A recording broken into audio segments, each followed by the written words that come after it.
এই হাসিনা সরকার কত যে ডেঞ্জারাস ছিল তার গণভবনে দেখেন কত লাশের সন্ধান পাওয়া গেছে, সব ছাত্রদের লাশ, বই খাতা সহ। আল্লাহ এই জাতিকে বাঁচিয়েছে দেখেন।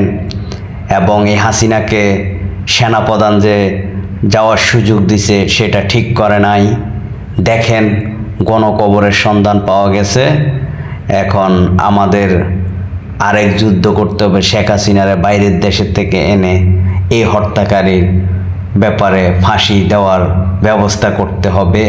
দেখেন আমাদের কোমলমতি ছাত্রদেরকে কিভাবে সে মেরে তার ভবনে ঘুমায় সে রাতে।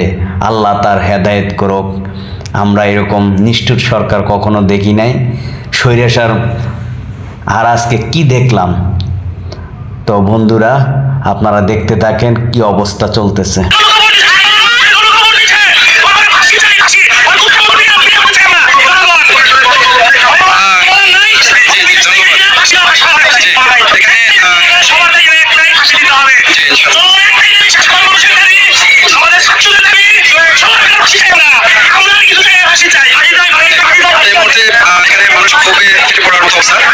প্রচুর গণকবরের সন্দেহ করা হচ্ছে এখানে গণভবনের সামনেই ভেতরে।